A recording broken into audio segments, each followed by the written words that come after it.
dice muchas, no son pocas.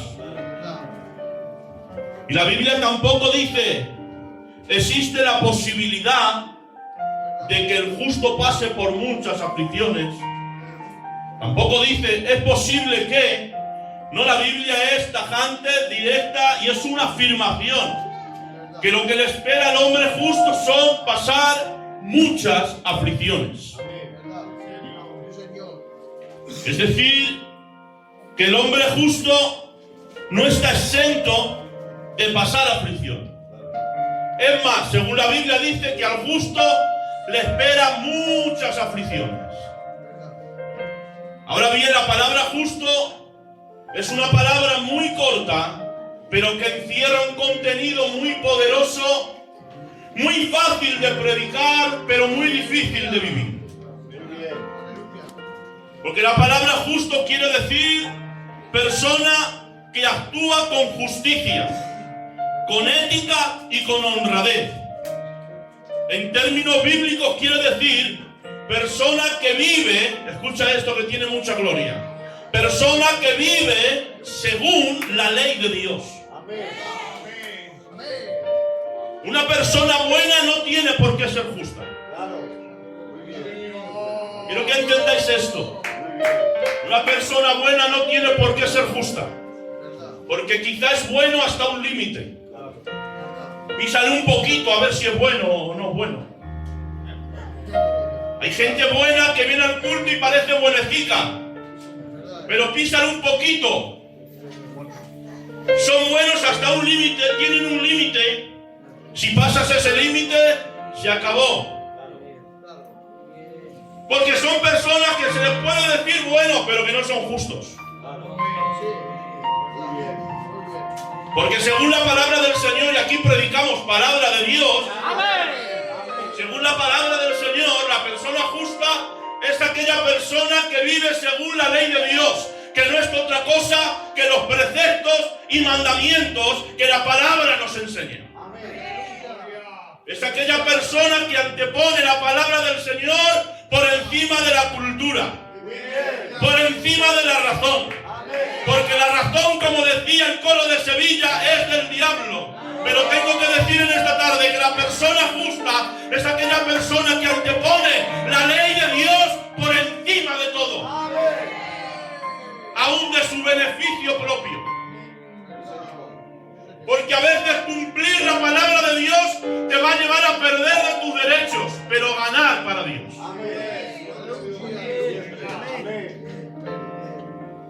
Por eso, ¡ay, qué buenecico es! Era buenecico hasta el día que no era bueno. Pero tengo que decir en esta tarde que la iglesia de la Meseta vivimos en la justicia de Dios. Y nos gusta la justicia de Dios. Porque hemos entendido que la palabra de Dios está por encima de todo mandamiento humano, de toda manipulación humana. Está la palabra del Señor, y es a través de la cual nos guiamos y a través de la cual debemos vivir. Por eso he dicho que esta palabra es muy corta, muy fácil de predicar, pero muy difícil de vivir. Dice la Biblia, hay un hombre en Job capítulo 1 que se llama Job. Capítulo 1, verso 8 al 12. Es Dios, el mismo Dios, hablando a Satanás y le dice: ¿has considerado a mi siervo Job? Dice: varón perfecto, recto, temeroso de Dios y apartado del mal. Y más aflicción que pasó Job, yo creo que ninguno de los que estamos aquí hemos pasado. Un hombre que pasó por la aflicción más extrema que se pueda pasar. Pero que un hombre que según Dios era un varón recto, temeroso y apartado del mal. Amén. Dice la Biblia, Salmo, yo voy rápido, Salmo 122, verso 6. En la Nueva Versión Internacional dice: el justo será siempre recordado. Y escucha esto que tiene mucha gloria. Dice: y ciertamente nunca fracasará. Dice la Biblia: el justo será siempre recordado. y ciertamente nunca fracasará. Ahora, si hemos dicho que al justo le espera mucha aflicción, si hemos dicho que al justo le vienen muchos fracasos, pero es que la palabra justo quiere decir palabra que vive según la ley de Dios. Claro, el problema es que tenemos que aprender a separar lo carnal de lo espiritual. Porque hay personas que en apariencia, en el mundo literal, parecen unos fracasados, pero espiritualmente son unos victoriosos. Porque la persona que está ahí atrás en el último lugar, arrinconado, que no tiene cargos, que no es popular dentro de la iglesia, que no es la típica persona que se va con todo el mundo a cenar, que no es la típica persona que se le da rindibú, es la persona que está ahí atrás, que pasa desapercibido, pero es que a lo mejor vive según los mandamientos y los preceptos de la palabra. Interiormente es un gigante espiritual, porque lo que está por dentro, gracias a Dios, que solo lo ve Dios. Pero hay personas que aparentemente parecen fracasados, porque no tienen lugares, Luis, no tienen fama en la iglesia, no tienen un lugar preeminente, pero espiritualmente son limpios, son aprobados por Dios, y vale más la aprobación de Dios que la aprobación del hombre. En el último lugar, pero aprobado por Dios, redimido por Dios, eso es que le vale al Señor. Porque el lugar no te santifica. El predicar la palabra no me salva. Es la santidad que hay aquí dentro. Puedo ser desaprobado por ustedes, pero aprobado por Dios. Y eso es lo que cuenta. Pero hay gente que la vemos ahí que parece que no, pero quizá yo no quiero hacer daño a nadie como Dios me lo da.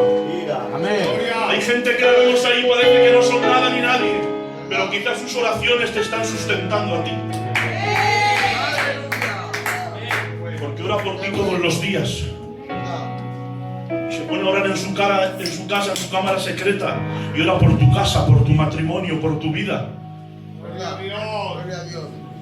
Y yo vengo aquí, predico y hago como que soy, porque me he apuntado 2 frases. ¿Y qué saben ustedes? Mi vida, que yo vivo en mi casa. ¿Quién sabe si yo esto hice un copia y pega y me lo traigo aquí y lo predico? Y no oro, no busco. Pero quien lo ve es Dios. Quien lo ve es Dios. Por eso la persona justa es aquella que vive según los mandamientos y preceptos de la palabra. Por eso la persona justa. Y esto, como decían los que saben, es para gente mayor en el espíritu. La persona justa, la voluntad de Dios es agradable y perfecta. Amén. Vamos a la palabra. Dice Romanos 8:28. Dice, y sabemos que los que aman a Dios, todas las cosas, no dice unas cuantas, no dice unas pocas, dice todas las cosas, le ayudan para bien. Dice, esto es a los que conforme a su propósito son llamados. Pero aquí hay una palabra que cuando lo leí el otro día en casa, es como que el Espíritu Santo lo resaltaba. Y así me la hizo ver el Señor. Dice, y sabemos que los que aman a Dios, dice, todas las cosas le ayudan para bien. Ahora, aquí va lo que Dios me decía. Hay cosas que no te gustan, pero te ayudan. Hay cosas que no nos gustan, pero nos ayudan. Mira, yo hace tiempo, antes de la pandemia y de todo, me dio un mareo trabajando con mi padre. Y me caí rendido al suelo. Mi padre creía que me estaba dando un infarto o algo. Paró a un coche de policía y me llevaron al 12 de octubre. Y cuando llegué al 12 de octubre tenía la tensión a 17-12. Me dijo el hombre, te ha dado una subida de tensión muy fuerte y te has mareado. ¿Qué hizo? Vino otro amigo con una hoja y me dijo, mira, pesas como 40 o 50 kilos de más. La tensión es por eso. Tienes que adelgazar. Y me dio una lista. Y yo vi esa lista Y todo lo que no me gustaba, chino, estaba ahí en la lista. Y todo lo que me gustaba, ahí no estaba. Y yo dije, Señor, es que prefiero tener la tensión un poco alta. Es que todavía que se lo coma. Un día verde por ello. No me gustaba, pero me ayudaba. Cuando nos ofenden, no nos gusta perdonar, pero eso te ayuda espiritualmente.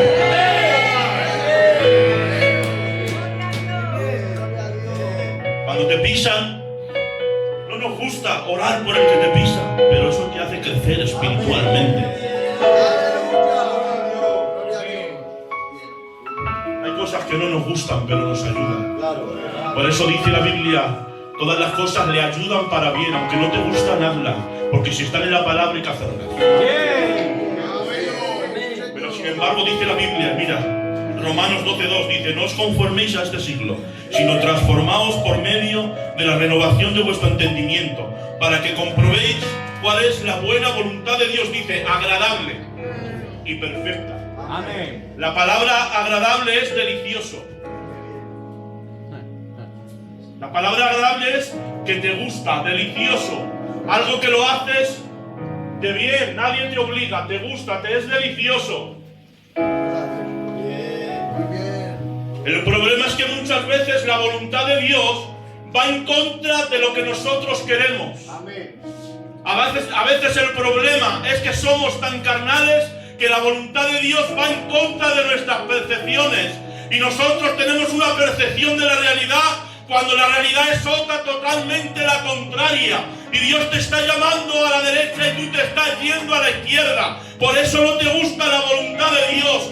Pero para aquellos que viven según la ley de Dios, que son justos en Dios, la voluntad de Dios, aunque no te duela, te es deliciosa. Porque has entendido que por encima de todo está Dios, después Dios y luego Dios. La voluntad de Dios solamente será agradable para aquellos que han sido transformados realmente. Para aquellos que han vivido unas pequeñas mejoras, que le han colocado ojos al sistema y han mejorado ciertas cositas para parecer uno más, pero no ha sido transformado realmente por dentro. Para ti la voluntad de Dios a veces será un calvario. Pero para aquellos que se han encontrado con Dios y con su palabra, aunque a veces pasemos aflicciones, fatigas, aunque a veces nos quedemos con las ganas de decir ciertas cosas y se nos hace aquí una bola en el estómago, pero hemos entendido que la voluntad de Dios está por encima de nuestro deseo. Y nosotros deseamos una cosa, pero es que Dios ha dicho otra. Y la voluntad de Dios está por encima de todo. Solamente será deliciosa la voluntad de Dios para ti cuando realmente te has encontrado con la palabra. Cuando la palabra ha penetrado en tu vida y ha quitado todo aquello que a Él no le agrada. Es cuando entenderás que la palabra de Dios, que la voluntad de Dios es agradable y perfecta. Pero ¿sabes algo? Que yo he leído medio pasaje. El Salmo 34, verso 19 dice, y quiero que aquí digas amén, dice la Biblia, muchas son las aflicciones del justo. Amén. Eso no hay quien no lo quite. Muchas son las aflicciones del justo. Pero quiero que descanses en esta promesa que Dios te da hoy. En nuestra garantía de victoria.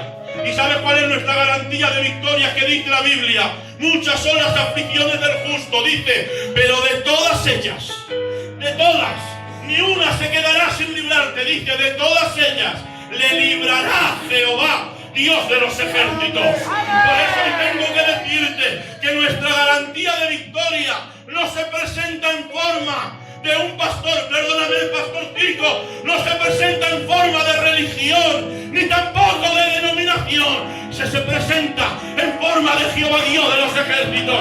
Y esa es nuestra garantía de victoria, chino, que de todas aflicciones Él nos va a liberar. Por eso hoy Dios me dijo para ti que tu aflicción tuvo un principio, pero tiene un final. De la misma forma que Dios permitió esta aflicción, Dios tiene la salida preparada, porque Él tiene todas las cosas preparadas de antemano. A Él nada le pilla por sorpresa. Por eso, de la misma forma que Dios está permitiendo que llores ahora, Dios en un futuro te hará reír. Amén. Aleluya. Por eso tienes que entender que la aflicción es temporal. Y es temporal porque aparece Jehová, Dios de los ejércitos, como la solución.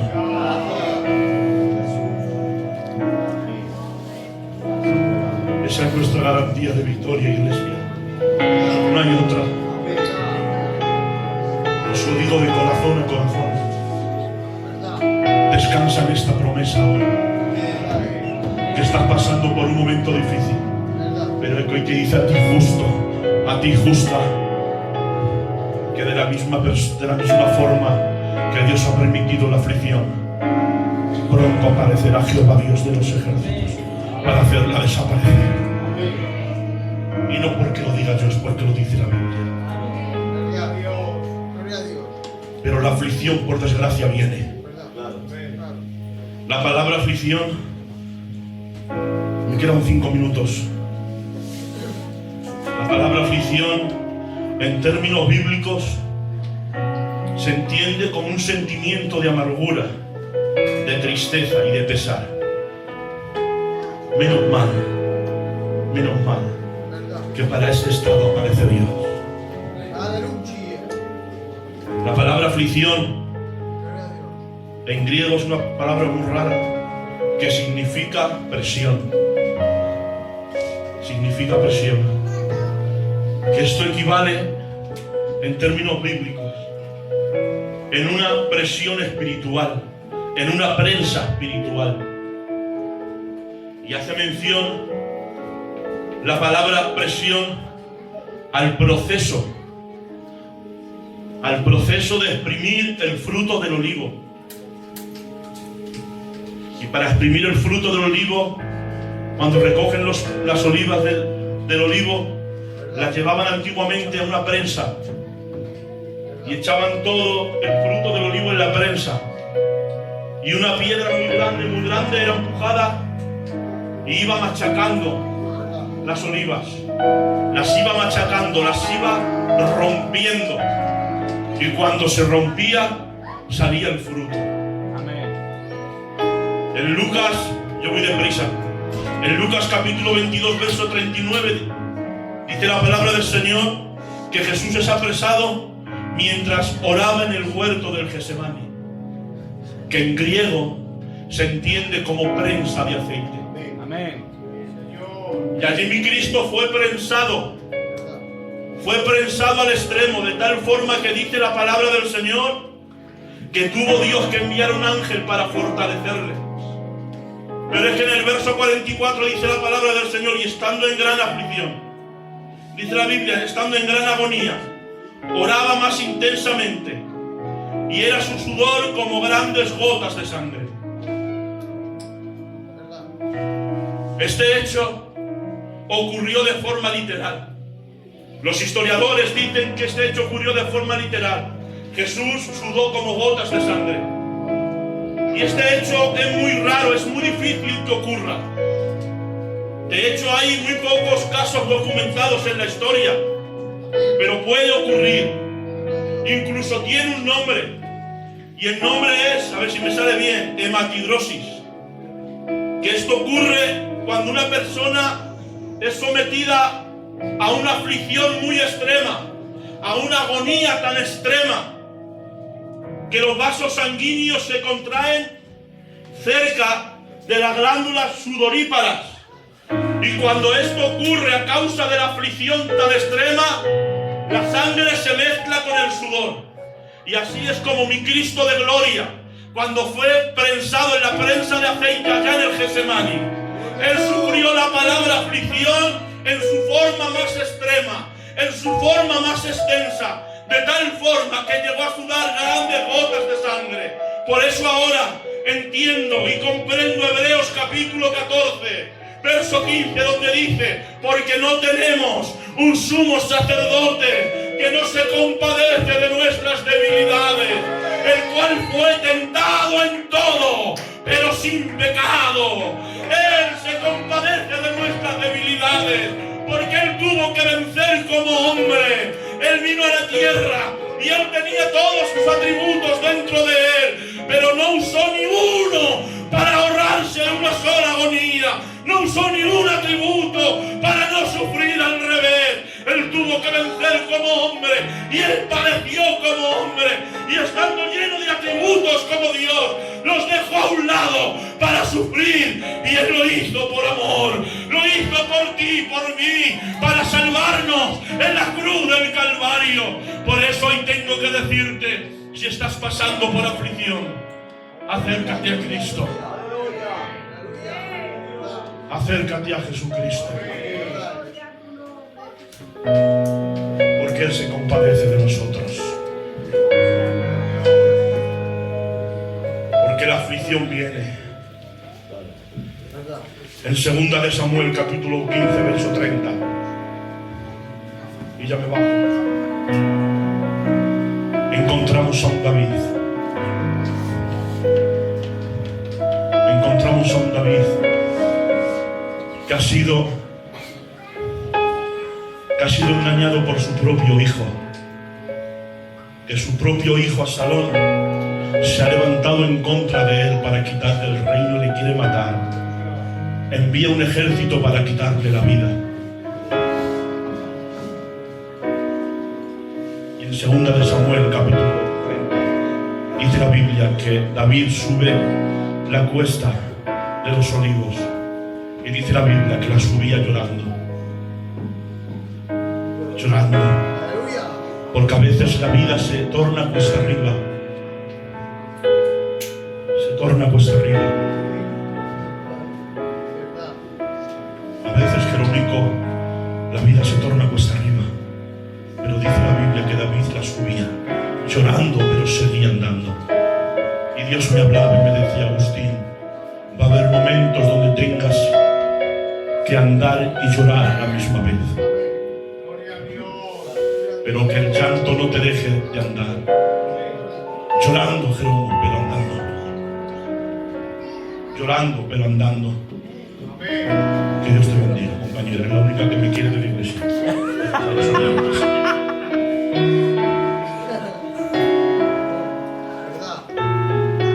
Él estaba pasando por un momento súper difícil, porque sinceramente, que te traicione un forastero lo puedes entender, pero es que era su propio, es que era carne de su carne. Pero dice la Biblia que él la subía andando pero llorando, llorando pero andando. No te pares. La aflicción viene. Hemos visto que al justo le viene igual la aflicción que a los que están ahí afuera, pero nosotros tenemos la promesa de que de todas ellas nos va a librar. Amén. Amén. Que Dios les bendiga un montón.